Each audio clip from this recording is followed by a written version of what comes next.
So, gonna get into some mildly depressing shit. So let's dig into that. So, my granddad, we call him Papa, and like all throughout my life and stuff, he's always just been so smart, so quick-witted, such like a interesting dude just to talk to and stuff. And in the past 3 years, his mind has started to go a bit. Like, it got to the point that, I don't know if you guys know this, but one of the biggest like plagues for like older folks is urinary tract infections. It can be really fucking nasty, like, you know, it really screws with their brain, and it just really screws with them. And,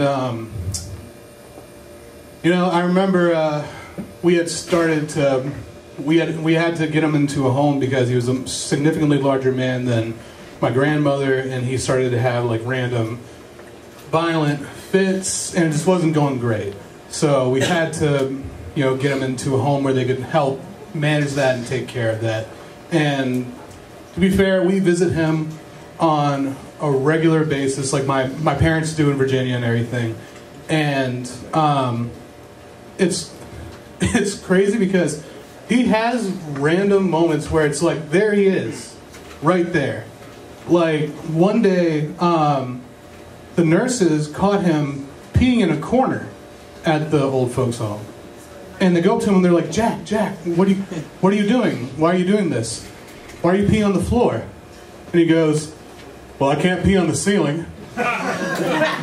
So little stuff like that, you know, just, you know, makes you laugh and stuff. But then there's like, you know, other times, like I went to go visit him for like one of the few times I went back to Virginia to visit, and he couldn't remember anything. They were doing exercises where they were like, hey, read this one sentence. Now, what did Bobby do in this sentence?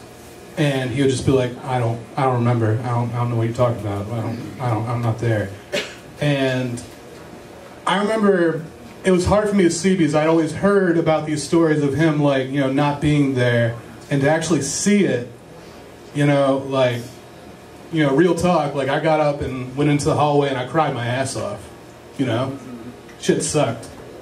So, you know, the thing that is a real bitch about it is, like, you know, I'm down here in Georgia, everyone else, like my family and everyone, is up in Virginia, so there's a good chance that he doesn't remember who I am whenever they mention my name. And I just remember my sister telling me this one story that, you know, it gave me hope, like, that he could still remember me. My sister says to my papa, hey, Papa, you know, Brandon's been doing a lot lately. He's been doing a lot of, he's been doing stand-up comedy lately. He's been hosting open mics and, you know, getting on TV and, like, doing, you know, showcases and blah, blah, blah, blah, blah. And she told me, she saw him thinking for a minute, just really thinking, trying to remember what came to mind when he remembered Brandon. And he looks at my sister and he says, he's doing stand-up comedy? He's not trying to do it for a living, right? Because he's not very funny. Yes, we get it, Pop-Up, I'm not very funny. Anyways, yeah, so a moment of clarity, a moment of fucking humility. That's my life. I'm Brandon Conn. Thank you so much.